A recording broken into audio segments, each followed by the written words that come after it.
जय श्री कृष्ण चैतन्य जय श्री कृष्ण चैतन्य प्रभु नित्यानंद प्रभु नित्यानंद श्री अद्वैत गदाधर श्री अद्वैत गदाधर श्रीवासादि गौर भक्त वृंद श्रीवासादि गौर भक्त वृंद हरे कृष्णा हरे कृष्णा कृष्णा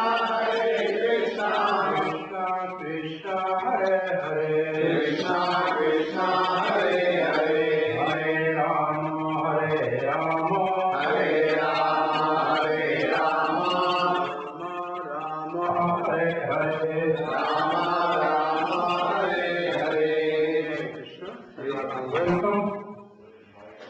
आप सबका स्वागत है बलराम देव इस्कॉन टेम्पल में मार्मिक श्रीमद् भागवत के सत्संग में। श्रीमद् भागवत महापुराण व्यासदेव ने श्री व्यासदेव ने वेदांत सूत्र लिखने के बाद नारद जी की प्रेरणा से लिखा।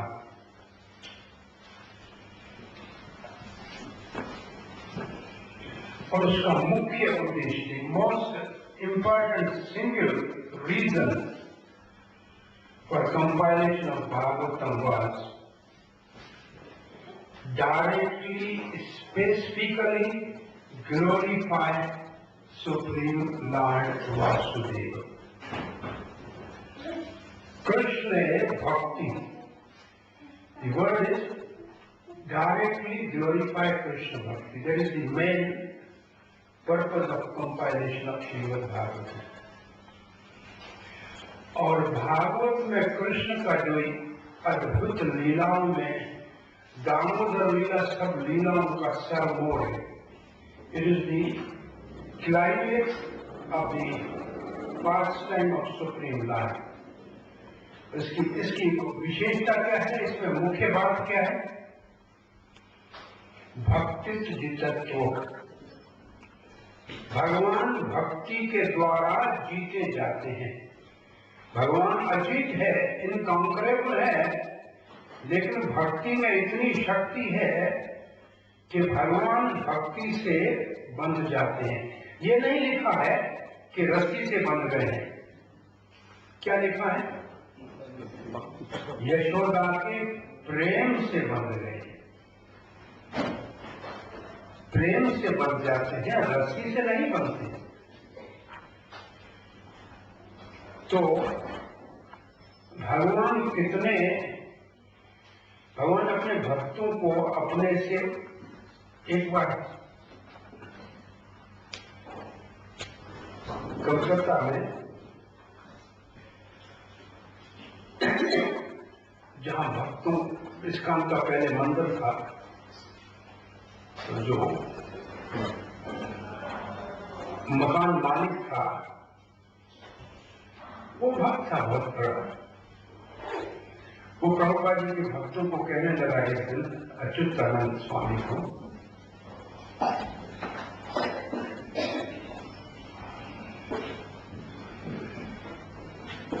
कि श्री कृष्ण भगवान और श्री चैतन्य महाप्रभु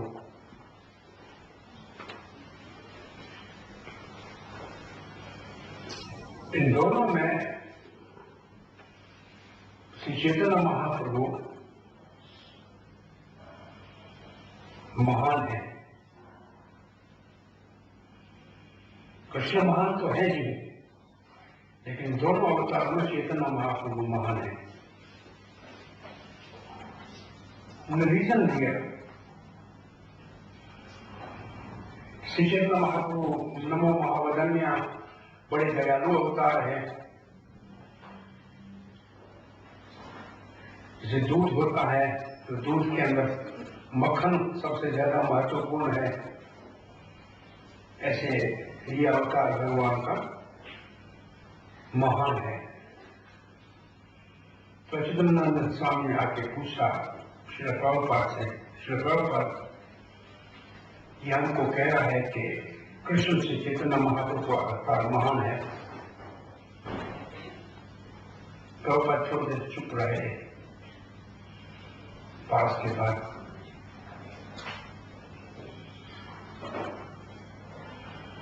नहीं,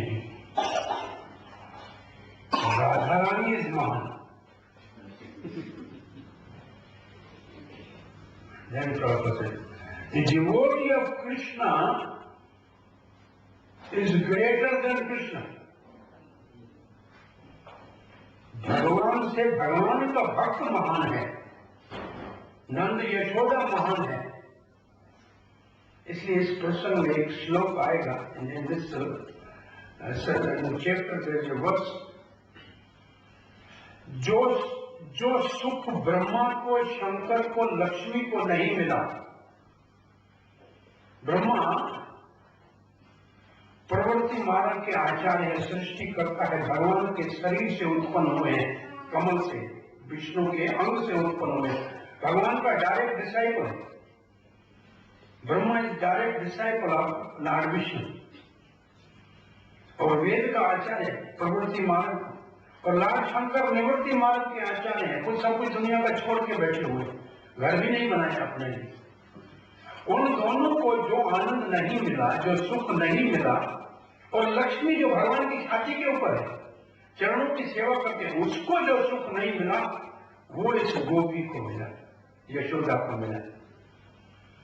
यशोदा इनसे कितनी महान है, ये श्लोक इसी अध्याय का ये श्लोक है, इसको देखिए। वेरी गोपी,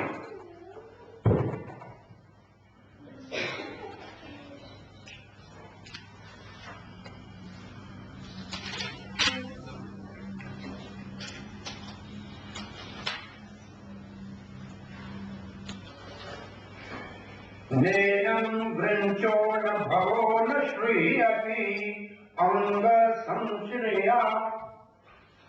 नैनम नहीं मिला, वृंचो ब्रह्मा को, भवो शंकर को, श्री लक्ष्मी को, अपनी अंग संशय, ये तो सारे भगवान के अंग से मिले हुए, भगवान के साथ। लक्ष्मी तो भगवान के चरणों में बैठी है, छाती के ऊपर उसका स्थान है, ब्रह्मा जी उनके अंग से पैदा हुए हैं।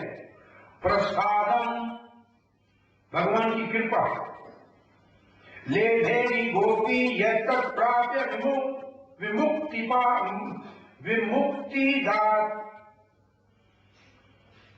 इस गोपी को जो प्रसाद मिला, जो यशोदा को महिमा मिली, भगवान ने बन के यशोदा को ऐसी महिमा दी जो इन तीनों को नहीं मिली है। विश्वनाथ चक्रवर्ती ठाकुर लिखते हैं, this verse is spoken on seeing the exceptional devotion of the Queen of Braj, who among all the devotees brought Krishna under her control.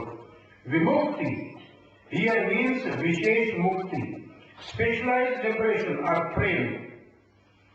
जिसने अपने प्रेम से भगवान को वश में कर लिया, ये यशोदा की अद्भुत लीला है।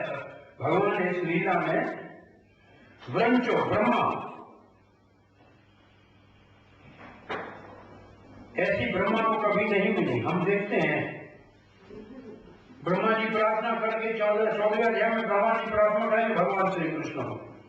भगवान श्री कृष्ण मुंह उठा के देखे भी नहीं, उसको देखेंगे नहीं, you not look at Brahma. बहुत सुंदर 14वें अध्याय में प्रार्थना है 10वें स्कंद में, लेकिन भगवान ने उसको देखा तक नहीं।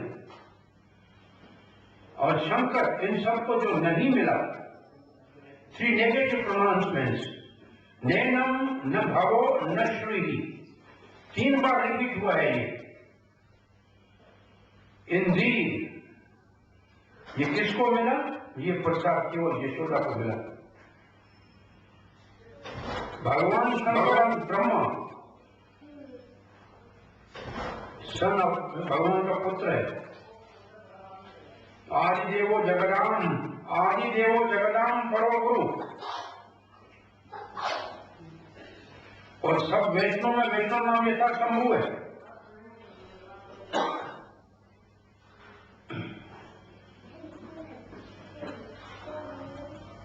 लक्ष्मी भगवान की छाती के ऊपर रहती है। ये तो शंकर और ब्रह्मा से भी आगे है। एक दास्य भाव में, एक सखा भाव में, और ये तो प्रेम में है। फिर भी mother Yashoda, nevertheless mother Yashoda is in top most exalted position because she alone obtained such extraordinary mercy from the Lord. It is wrong to think that Yashoda is sadhan siddh. Because ये question पहले पूछा गया है परीक्षित महाराज के द्वारा कि यशोदा ने ऐसा कौन सा पुण्य किया था कि उसको इतना बड़ा महान सौभाग्य मिला। तो पहले सुखदेव महाराज ने कहा कि ब्रह्मा जी की तपस्या की थी एक वसु द्रोण ने और उसकी पत्नी धरा ने। द्रोण एंड धरा, उन्होंने ब्रह्मा जी की तपस्या की और ब्रह्मा जी ने उनको कहा और आशीर्वाद दी, इसलिए वो नंद और यशोदा बन गए।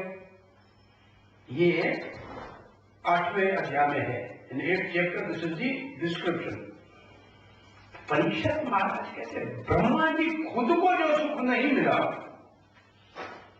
Brahma ji himself did not get that mercy. How can he bless somebody to get the mercy like Yashoda and Nand?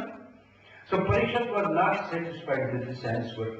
इसलिए ये लीला दामोदर लीला कहकर, और ये सुखदेव गोस्वामी परीक्षित महाराज को कहते हैं कि द्रोण और धरा को वो यशोदा के अंदर प्रवेश करके इस लीला में, वो तो भगवान के नित्य, यशोदा नित्य भगवान की माता है, she is always mother of Krishna.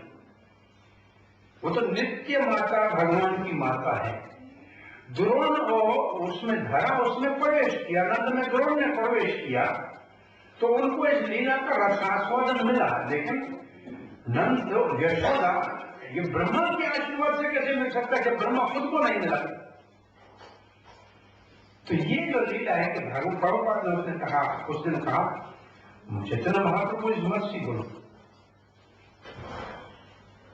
वो भक्त के रूप में आए हैं, लेकिन असल में भगवान से भगवान के भक्त महान है। और ये भी भगवान मिलता ही केवल भगवान के भक्त के माध्यम से। Only through the devotee we can get mercy of Krishna. So Damodar लीला में हम कल से चर्चा कर रहे थे, मां का वात्सल्य भाव है कृष्ण के लिए, मक्खन बनाने का तैयारी, मक्खन का मंथन चल रहा है, मक्खन तैयार होने वाला है, कृष्ण उठ के आया है और मां भूखा हूं ऐसे कहा है। तो पहले कृष्ण के अंदर क्या उत्पन्न हुआ? इच्छा, मैं भूखा हूं। भगवान का पहला गुण क्या है? आत्माराम, उसको कुछ चाहिए नहीं। और आज भगवान मां के प्रेम के कारण दूध पीने की इच्छा की है। आगे भगवान कहेंगे, थोड़ी देर के बाद कहेंगे कि मैं दूध सागर में रहने वाला। भगवान कहाँ रहते हैं? क्षीर सागर में। बोला क्षीर सागर में रहने वाला क्षीर सागर को छोड़ के यहाँ आया और मेरी माँ ये 2 किलो दूध गिर रहा था उसके लिए मेरे को छोड़ के चली गई। ये कोई बात है? I have given up. वो मिल्क का सागर छोड़ के आया और यहाँ 2 किलो मिल्क के लिए मेरे को भी छोड़ के चली गई। ये व्हाट इज दिस? तो मिल्क सागर में रहने वाला है, उसको मिल्क पीने की इच्छा हो, ये संगति नहीं है। लेकिन माँ के प्रेम के कारण उसके मन में पीने की इच्छा हुई और खुद चल के आए, माँ के काम को रोक दिया। भगवान के आने के बाद कुछ काम करने की जरूरत नहीं है, केवल भगवान का दर्शन करना चाहिए। तो माँ के अंक में चढ़ गए और माँ का दूध पीने लगी। और माँ ने दूध तो पहले से ही माँ का प्रेम के कारण छलक रहा था। लिखा है कि दूध तो पहले बाहर आ रहा था कृष्ण को खिलाने के लिए। अब माँ ने कपड़ा ढक दिया मटके के ऊपर। मटका कितना पुराना है ये माँ कहेगी आगे करके। यशोदा की सास के जमाने का मटका है। वो उसकी मदर ऐसी मटके को यूज करती थी, ओल्ड एंटिक है। वो मटका पहले बदलती नहीं थी स्त्रियां। क्यों नहीं बदलती थी? इस मटके ने बहुत सा मक्खन खाया होता है। मटका मिट्टी का होता है ना, घी पीता है, तो इसलिए उसको बदलने से दूसरा घी पी जाए। इसलिए उसी मटके को कई 2-3 जनरेशन तक चलाती थी पहले। तो ये मटके का बहुत महत्वपूर्ण होता है। एक नेता था, इलेक्शन का अपना कन्वासिंग कर रहा था। वो कह रहा था, देखो लास्ट टाइम आपने मेरे को चुना, मैं मानता हूं मैंने कुछ हेरा फेरी की, बंगला बनाया, बेटे को अमेरिका भेजा, बैंक बैलेंस बनाया, लेकिन मैं आपको हाथ जोड़ के बेनती कर रहा हूं, इस बार मेरे को चुन लो। अभी तो मुझे जरूरत नहीं, अभी तो कुछ बेईमानी नहीं करूंगा, दूसरे किसी को चुनेंगे वो तो नए सिरे से करेगा। तो ये पुराना मटका, इसने बहुत घी पहले पी लिया है, अब नया मटका लाएगा फिर घी पी जाएगा। तो सिद्धांत जी बड़े ईमानदार का नेता, बोले एक बार हो गया, अब तो मेरे को नहीं कर। तो आगे ने कहा, जिसको आदत पड़ती है वो सुधरता नहीं है। एक बार हैबिट हो गई तो छोड़ने वाला नहीं। अब जब बच्चा दूध पी रहा है, माँ ने काम को रोक लिया है, माँ बच्चे को देख रही है और बच्चा माँ को देख रहा है। दूध पीता पीता बच्चा आंख खोल के माँ को देखता है और माँ बच्चे को मुख को देखती है। और इस समय माँ और बच्चे में संबंध स्थापित होता है, रिलेशन डेवलप होता है। 1000 माँ के बीच में बच्चा अपनी माँ को पहचान लेता है, क्योंकि माँ और बच्चे में जब दूध पिलाती है माँ, जो माँ का प्रेम पिघल जाता है। माँ का जो बच्चे के लिए प्रेम है वो दूध के रूप में द्रवित होता है, वो लिक्विड हो जाता है प्रेम। और माँ जब दूध बच्चे को पिलाती है तो उसको बहुत बड़ा सुख मिलता है, और बच्चा जब दूध पीता है तो बड़ा आनंद में होता है। इसके ऊपर हमारे अपने कमेंट के वो हम रात को बताएंगे, अभी नहीं बताएंगे। यह रात को दोबारा सुनेंगे। अब बच्चे को माँ दूध पिलाती है तो बच्चा माँ को देखता है, माँ बच्चे को देखती है, दोनों में संबंध स्थापित होता है बड़ा प्रेम का। और बच्चा हमेशा कहता है, मैं माँ को कहने का अधिकार होता है कि मेरे दूध की लाज रखना बेटा, और बेटा कहता है, माँ मैं आपके दूध की लाज रखूंगा, बड़ा प्रेम हो जाता है। आजकल दूध माताएं तो बच्चे को पिलाती नहीं है, ये बात सच है कि झूठ है? कैसे पिलाती है माताएं बच्चे को दूध?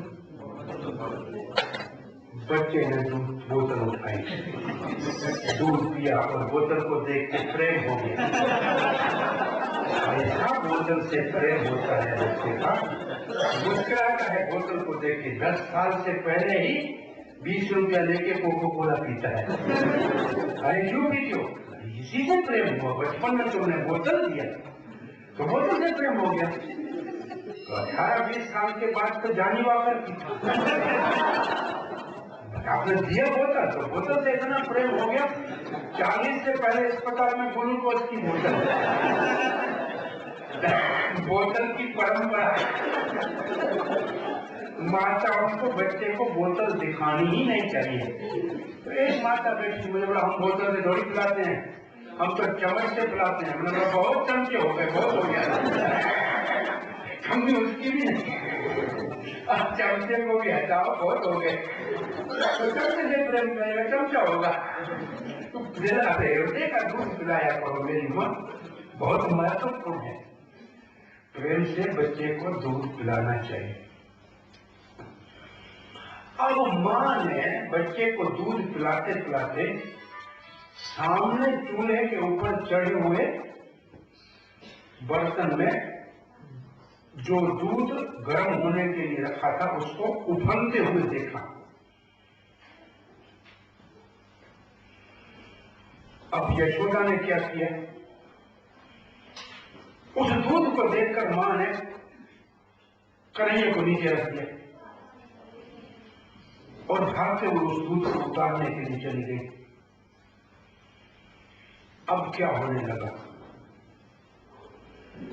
कन्हैया को लोभ हो गया कि मैं तृप्त नहीं हुआ, मैं भूखा हूं, मेरा पेट नहीं भरा, मां मेरे को छोड़ के चली गई। पहले काम हुआ, फिर क्या हुआ? लोभ हुआ। काम के बाद लोभ होता है, अब लोभ हो गया। ये तो कृष्ण को हुआ लोभ। और मां उधर क्यों चले? विश्वनाथ चक्रवर्ती ठाकुर लिखते हैं कि प्रेम का ये स्वभाव है कि जो वस्तु जिससे हम प्रेम करते हैं, उसको जो चीज अच्छी लगती है, उस चीज की रक्षा करना उस बच्चे से भी, प्रेम वाले से ज्यादा महत्वपूर्ण हो जाती है प्रेमी के लिए। और रस शास्त्र का ये कहना है कि जो महापुरुष होते हैं, साधु होते हैं, वो भगवान के भक्त को भगवान की सेवा में लगाने के लिए कभी कभी भगवान को ही भूल जाते हैं। तो यशोदा ने देखा कि एक दूध जो भगवान के लिए अब तैयार हो रहा है, जिसकी रबड़ी बनेगी, वो भगवान की सेवा का है, वो एक भक्त है जो भगवान की सेवा में लगेगा। अगर उसको नहीं उतारा तो उसको भगवान की सेवा नहीं मिलेगी। ये तो मेरा बेटा है, दूध मेरा अपना है, बाद में पिला लूंगी। इसलिए यशोदा को कोई दोष नहीं दिया जा सकता कि वो दूध उतारने क्यों गई, क्योंकि वो भगवान की आराधना से भगवान के भक्त की आराधना मुख्य है। तो वो तो भगवान के भक्त की रक्षा करने को गई। तो साधु महात्मा भक्त को ये दूसरा दृष्टिकोण है। तो माता को वहां जाना जरूरी था। ये हुआ आध्यात्मिक दृष्टि से। अब दूसरी दृष्टि से इसको देखें। जो भगवान को देख के आनंद ले रहा है, वो भगवान से अगर नजर हटाएगा और दुनिया की तरफ देखेगा तो भगवान से जुदा होना ही पड़ेगा। ये अगर आप भगवान को देखना छोड़ के दुनिया को देखोगे तो भगवान से अलग हो जाओगे। यू विल बी सेपरेटेड, भगवान से अलग हो जाओगे। तो और क्या होगा वो देखिए क्या होता है। माता तो भागती वो वहां गई और दूध ने भी वहां से देखा था कि मां का दूध कभी खत्म होने वाला है नहीं। और ये कृष्ण के पेट में सारे बाल हैं, ये तो पूरा ब्रह्मांड है, पेट इसका भी भरने वाला नहीं है। तो मैं जो इतनी सारी तपस्या कर रहा हूँ, आग में जल रहा हूँ कि भगवान को खिलाना है, मेरा तो नंबर आएगा नहीं। इससे अच्छा है मैं आपघात करता हूँ, आग में कूद के मरता हूँ। तो मां ने उसको बचा लिया, ऊपर से पानी डाल दिया, दूध लटक गया उसका सर। मैंने भगवान के आनंद में बाधा डाल दी। दूध ने सोचा कि मैंने भगवान के आनंद में बाधा डाल दी। He was enjoying and I am the cause of disturbing him। तो उसको शर्म आया, वो अपना मुंह लटका के नीचे बैठ गया बर्तन में। बोला दोबारा तपस्या करके तैयारी करूंगा भगवान की सेवा के लिए। तो भक्त ने उसको। अब श्री कृष्ण को क्या करना चाहिए आपके विचार में? चुप करके सो जाए तो प्रेम तो नहीं हुआ माता से। चुप करे तो प्रेम नहीं हुआ। तो क्या करना चाहिए? कृष्ण को क्या हुआ? अभी थोड़ी देर पहले आपको बोला था क्या हो गया? और लोभ किसको जन्म देता है? क्रोध। अब लोभ से क्रोध हुआ। भगवान ने देखा ये लोभ जो होता है ना, काम और लोभ जो होता है रजोगुण से। तो भगवान के लाल लाल होंठ रजोगुण है। भगवान ने उनको सफेद दांतों से दबाया। सफेद दांत जो है उसको सतोगुण बोलते हैं, उसको द्वेष बोलते हैं। दांत को ब्राह्मण को जैसे द्वेष बोलते हैं, ऐसे दांत को द्वेष बोलते हैं। उसके दो जन्म होते हैं। तो दांत ब्राह्मण है और सफेद सतोगुण है। उससे भगवान ने रजोगुण को दबाया। तो मेरे को लोभ क्यों आ गया? अपने को डांट कर मेरे को लोभ नहीं करना चाहिए था। और फिर माता के ऊपर भी, माता को क्यों लोभ हो गया थोड़ा दूध बचाने के लिए? तो माता को भी दंड देना चाहिए और मैं अपने आप को भी दंड देता हूं। अपने आप को दंड कैसे दिया? अपने लाल होंठों को सफेद दांतों से दबाने लगा। ये कृष्ण ने पहला एक्शन किया। अब माता को दंड कैसे देना है ये सोचा। थोड़ा दूध बचाने गई है ना, बच्चे का ऐसे ये नहीं देगी मेरे को, ये सारे का सारा गिरा दिया। देखा ऐसे करता है। आप उसको एक गिलास नहीं दो, वो लात मारेगा, पूरा आपका मटका ही देख दे। अब नहीं लगा, ठीक है देखता हूं। माँ को देखा तो ऐसे करके देखा, माँ अभी देख नहीं रही। पत्थर देखा मसाला पीसने का, उसको उठाया, मटके को देखा, कितना भरा हुआ है मटका, 3/4 भरा हुआ है, आधे से थोड़ा ऊपर है। हाथ में देखा तो ये तो बड़े कंगन है, माता ने बांधे, तो आवाज आ जाएगा, मटके को ऊपर से मारूंगा तो खराब करेगा, माँ देख लेगी। वो देखा माँ की तरफ, एक हाथ से अपने हाथ में कंगन को ऐसे पकड़ा के आवाज ना हो, और मटके का बहुत नीचे का डाउन जो सबसे भरा हुआ है, इतना ही आवाज हो, ज्यादा हो नहीं, भरा हुआ मटका पकड़ा। बताया देखा ऐसे, वो दूर दूर तक बाहर नहीं बाहर निकला। मजा आ गया, आप पता लगेगा मैं आपको। ये तो थोड़ी देर के लिए भाव आया और फिर डर लगा, मटका फूल के मां मारेगी। अब वहां से भागे तो उसी दूध के ऊपर से चल के गए, जो दही, जो लबान बना हुआ था, मक्खन उतर गया था, उसके ऊपर से भागे। और भागे कहां? सामने वाले कमरे में। उसमें क्या रखा था? कल का मक्खन रखा था मटके में ऊपर। तो रोए और क्रोध किया। तो ये क्या क्रोध सच्चा था? सुखदेव गोस्वामी लिखते हैं कि सच्चा क्रोध होता और रोया होता तो मक्खन नहीं खा सकता था। आप जब बच्चा होता है ना, तो ऐसे होता है कि अंदर कुछ जाता नहीं, उसको जबरदस्ती पानी पिलाते हैं, वो भी नहीं जाता, ऐसे करता है। तो इसका मतलब असली रोना होता तो ये मक्खन नहीं खा सकता है। और ये रोना है कि धर्म से मक्खन खा रहा है, इसका मतलब उसका ये रोना और उसका ये जो है क्रोध, वो असली नहीं था, नकली था। और उधर जाके क्या किया? और ये मक्खन क्यों खाने लगा? ये दिखाने के लिए मां को, देखो नहीं तो पिलाऊंगी दूध, नो कल वाला मक्खन खाऊंगा, बीमार हो जाऊंगा, तब पता लगेगा, अस्पताल ले जाना पड़ेगा। ये दूसरा तरीका बच्चे का होता है मां को परेशान करने का। मिट्टी खा के दिखाया, जो खाता हूं, क्या करो? अब वहां जाके मक्खन, और फिर अब मक्खन, जब कृष्ण मक्खन के पास पहुंचेगा तो मरकट यार, शब्द मरकट यार, उसका एक अर्थ लिखा है वो कुछ आचार्यों ने कि सारे साथी आ गए, क्योंकि मक्खन अकेला चोरी नहीं करने जाता। जब भी मक्खन के मटके को हाथ लगाएगा, ये मैसेज सबको सीक्रेट पहुंच जाता है कि कृष्ण मटके के ऊपर लटका है, कृष्ण मटके के ऊपर लटका नहीं, और सारे ग्वाल बाल आ जाएंगे। और ये सीक्रेट उनका कोई कोड है, वो बंदरों को समाचार पहुंचता है, वो बंदर आके खड़े हो जाते हैं, और बंदर सब आ गए। अब कृष्ण सबको ऐसे बांधने लगा, तो उखल पड़ा था वह मसाला, और जो अन्न कूटने का उखल उल्टा पड़ा था, उसके ऊपर बैठ गया और ऐसे मक्खन बांटने लगा। तो कौवे भी आ गए मक्खन खाने के लिए, बंदर भी आ गए। तो ये काम कर रहा है, कमरे से बाहर निकले, कृष्ण इस काम में लगा हुआ है। क्यों ऐसा काम कर रहा है? एक आचार्य बड़ा सुंदर भाव लिखता है, बोला मेरे से अपराध हो गया है ना, अपराध का इलाज है दान करना। मक्खन का दान करते हैं, पाप जो हो गया है उसका प्रायश्चित तो करना चाहिए ना। मटका फोड़ा है, मां को परेशान किया है, दान करते हैं, इससे अंदर धुल जाएगा, कुछ सफाई हो जाएगा। तो बड़ी उदारता से दान करने लगे। यशोदा वहां से लौट के आई और मटका फूटा देखा, और यशोदा ऐसे उंगली करके हंसी आ गई। अपना बच्चा देखो थोड़ी देर में कितना उद्यम बताया, कितना शरारती हो गया। बच्चे घर के सामान की रक्षा करते हैं, या जिसे घर का सामान तोड़ने शुरू किया। यशोदा को हंसी क्यों आ गई? कहीं डर के मारे भाग न जाए।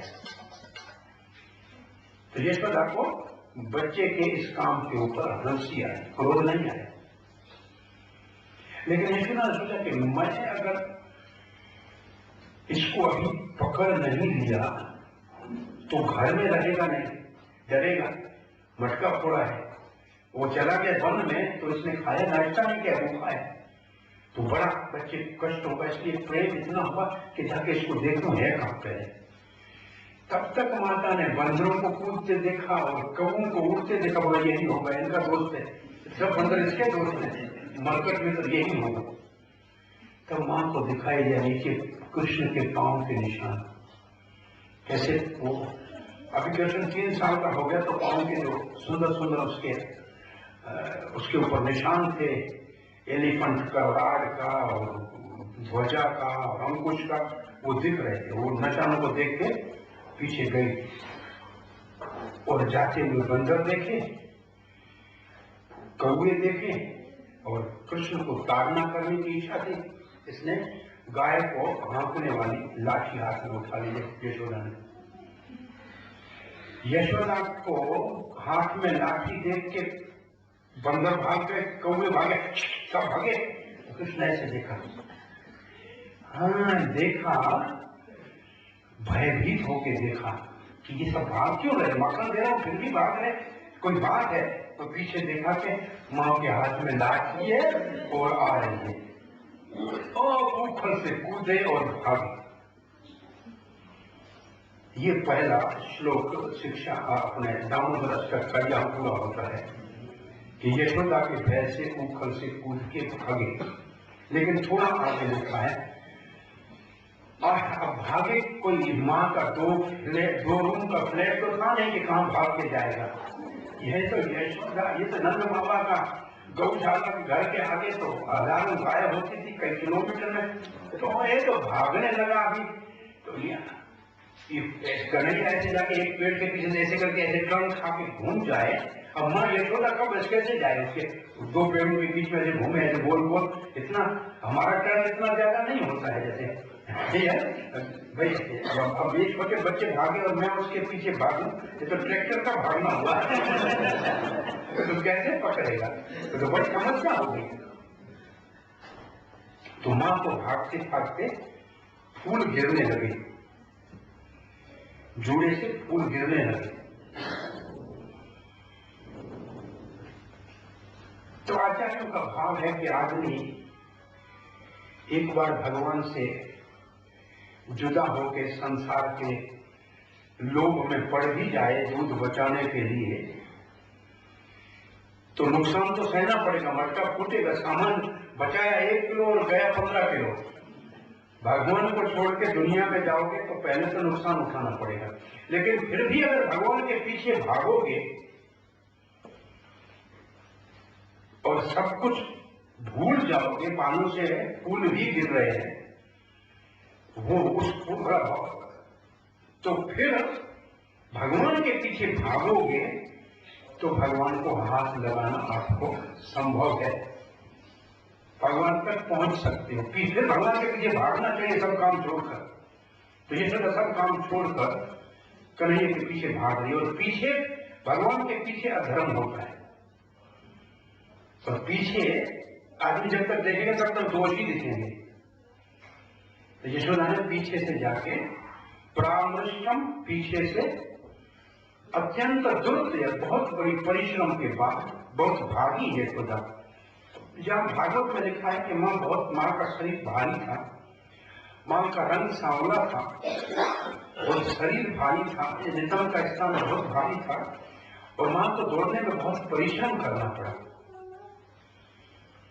और भगवान जैसे कन्हैया को पीछे से हाथ से पकड़ लिया। अब दूसरा श्लोक शुरू होता है शिक्षा श्लोक का। क्या है दूसरा श्लोक?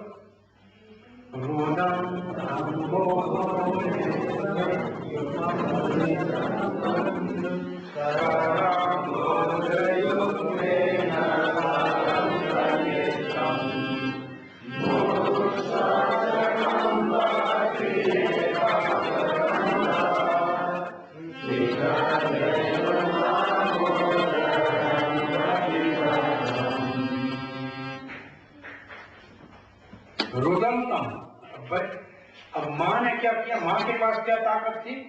माँ का बल था बच्चा है मैं पकड़ लूंगा। तो भगवान ने कहा कॉम्पिटिशन शुरू करते हैं। माँ को अपनी शक्ति से मुझे पकड़ती है तो मैं अपनी शक्ति से, अपनी शक्ति, बच्चे की क्या चाहो क्या करे, बच्चे की शक्ति रोना है और स्त्री की शक्ति भी रोना ही है। ये इनका बड़ा हथियार है। जब इनको थोड़ा डांटोगे तो ये रोना शुरू करेंगे। ये इनका सबसे बड़ा ब्रह्मास्त्र है।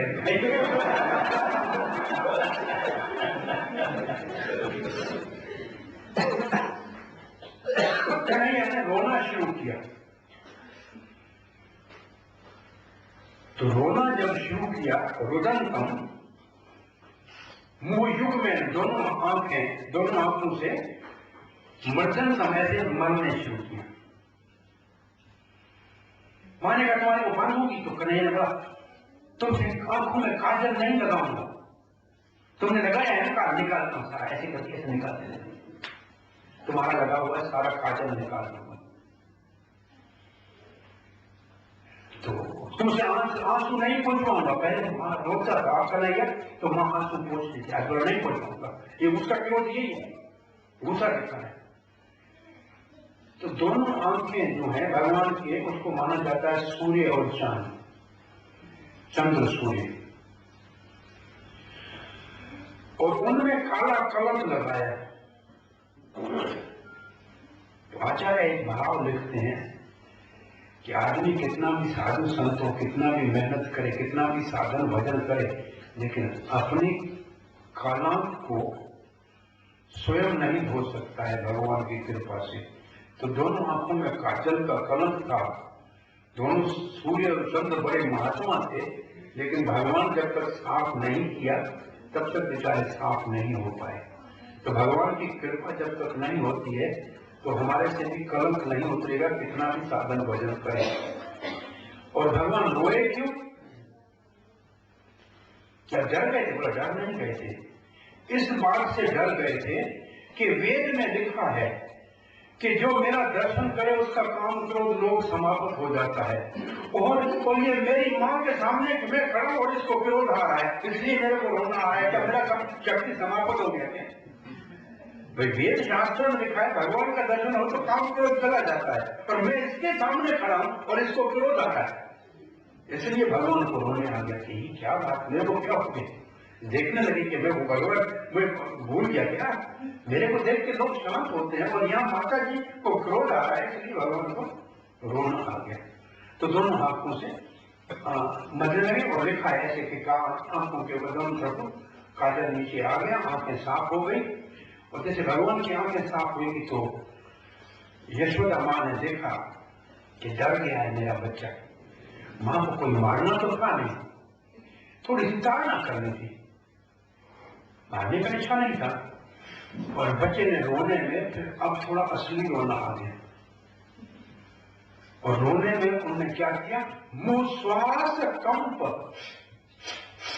ये कंप हो गया, श्वास ऊपर नीचे होने लगा, कंठ त्रिरेखा अंक, और सुंदर जिसका ये गिरीवा, इसको गिरीवा बोलते हैं, नेक, जिसकी सुंदर नेक होती है उसकी उपमा देते हैं शंख से। इस शंख के ऊपर 3 ऐसी लकीरें होती है, तो 3 लकीरें भगवान की नस में जो थे ये ऊपर हुए, और ये जो मालाएं थी गले में डली हुई, तो तुलसी की माला तो नहीं थी, भगवान की हीरे मोती की माला, वो ऊपर नीचे ऐसे होने लगी। ये मूल श्वास त्रिरेखा अंक कंप, ग्रीव जो गले में बड़ी हुई माला है ऊपर नीचे होने लगी, ऐसे करेगा रोने मारेगा, मक्खन चोरी करेगा, बंदरों को खिलाएगा, मटका फोड़ेगा। रूप गोस्वामी, जीवा गोस्वामी किसने लिखा है? गोपाल चंद्र किसने लिखा है? जीवा गोस्वामी लिखते हैं, उसको कृष्ण ने कहा मैंने थोड़ी मटका फोड़ा, आप जल्दी उठ के गई ना उठाने दूध, आपके पांव में इतना चांदी का मोटा था मटका, वो लगा था, मैं थोड़ी फोड़ा। पहले तो बोला स्त्रियां इतना मोटा मोटा चांदी का पांव में डालती थी ना, तो आप उठी ना, अब भागती हुई गई, मैं क्या करूं, आपने मुझे ऐसे नीचे डाला और आपका पांव ऐसे लगा, मक्का फूल गया।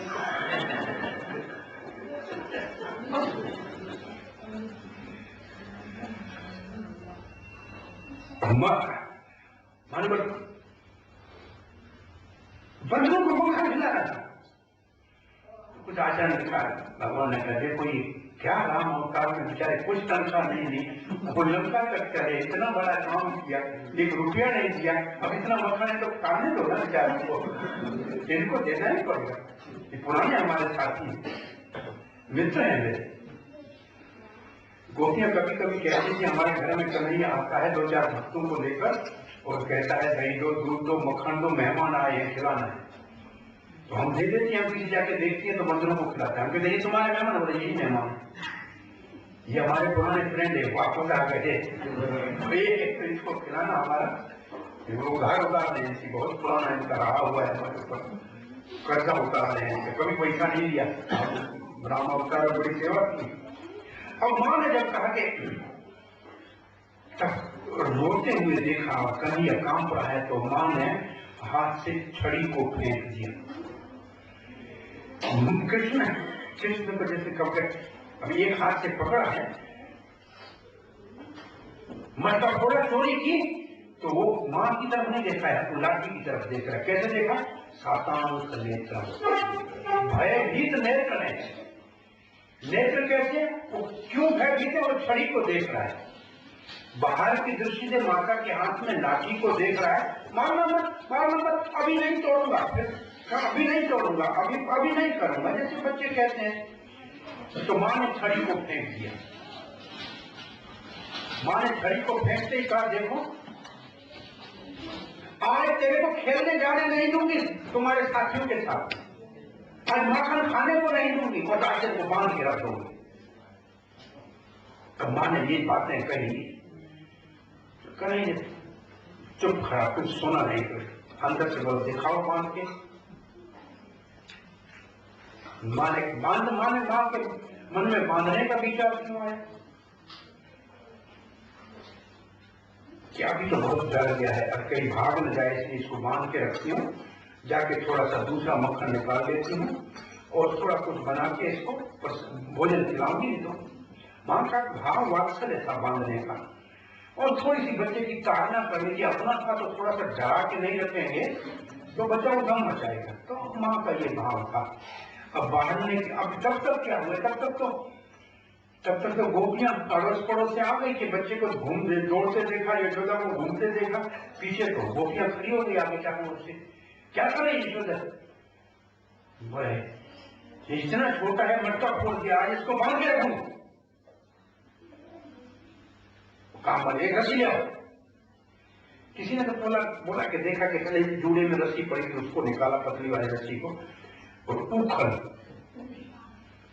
के पास लेके आई वापस। बोला उखल के पास लाए, मतलब क्रोध क्यों आ गया? एक हरीश्वरी जी, एक भक्ति रसायन उनका शास्त्र है, वल्लभ संप्रदाय के रसिक भक्त हुए, उन्होंने 10वें स्कंद पर टीका लिखी है।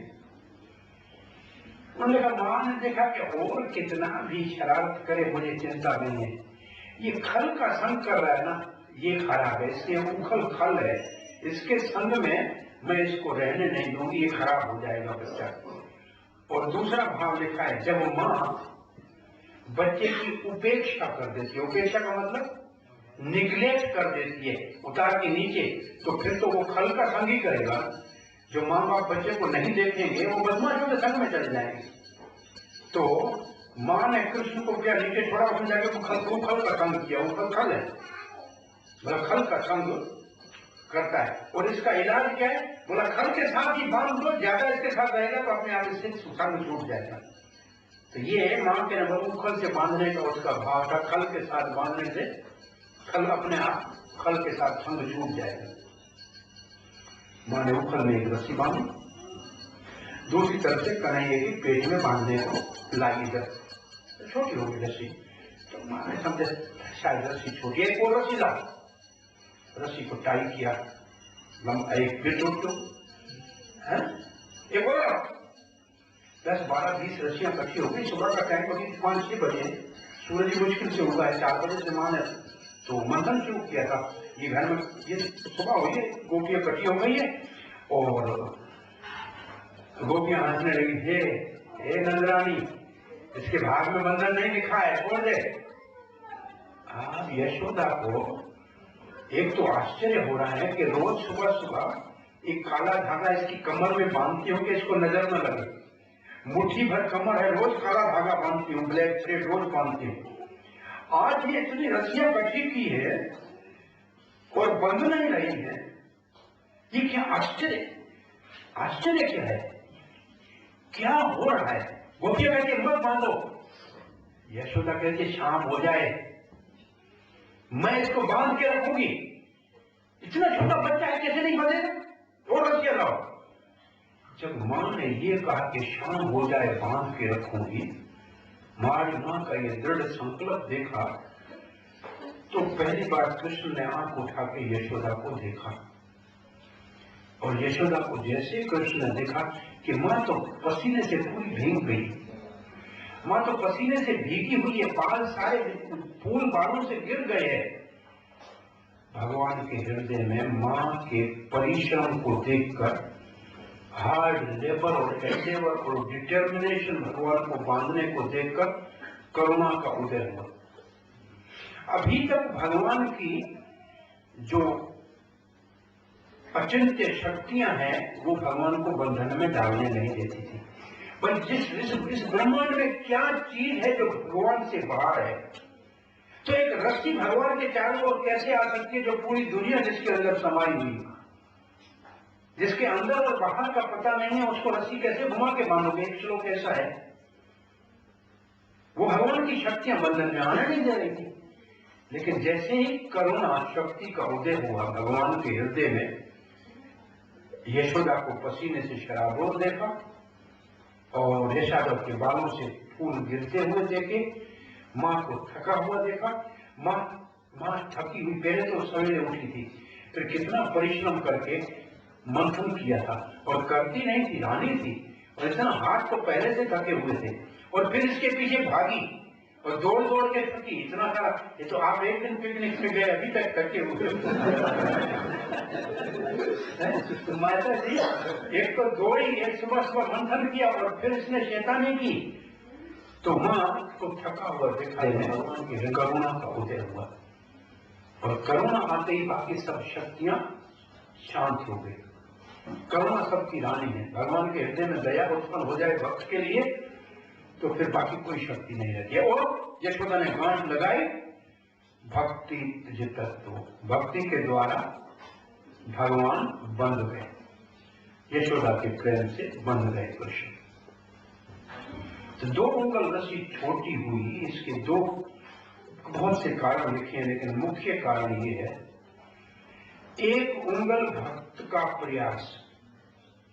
भक्त जब पूर्ण रूप से शक्ति लगा के भगवान को प्राप्त करने के लिए जप करेगा, सेवा साधन करेगा और पसीना निकलेगा और सब कुछ भूल जाएगा, तब भगवान के हृदय में करुणा का उदय होगा। दूसरा अंगल भगवान की करुणा। भक्त की एफर्ट फुल 1 उंगल रस्सी का छोटा होने का कारण है, और दूसरा अंगल भगवान की कृपा है। जब हम पहले मेहनत करेंगे भगवान की सेवा के लिए, when we will be enthusiastic, जब परिश्रम करेंगे, बहुत ज्यादा एफर्ट करेंगे, तो भगवान के हृदय में करुणा उत्पन्न होगी और भगवान फिर प्रेम से बंध जाएंगे। कहां बंध जाएंगे? भक्त के हृदय में प्रकट हो जाएंगे।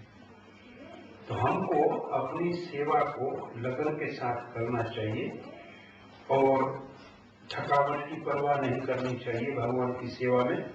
भक्ति सिद्धांत सरस्वती कहा करते थे कि ऐसा कुछ काम करो कि भगवान आपको देख ले कि मेरा ये काम कौन कर रहा है इतना बड़ा। जिस दिन भगवान के हृदय में आपके काम को देख के करुणा उदय हो गई, उस दिन आपकी भक्ति सफल हो गई। तो ऐसा काम करो, ऐसी भक्ति करो कि भगवान के हृदय में करुणा का उदय हो। अब यहाँ दूसरा श्लोक पूरा होता है। तीसरा श्लोक क्या है जिससे कि आप इसका दामोदर सर का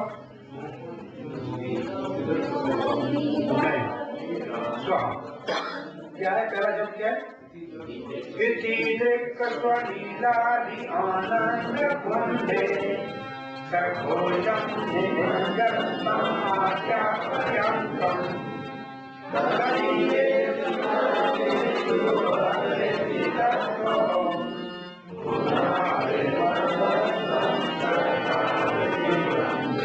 अब प्रणाम कर रहा है।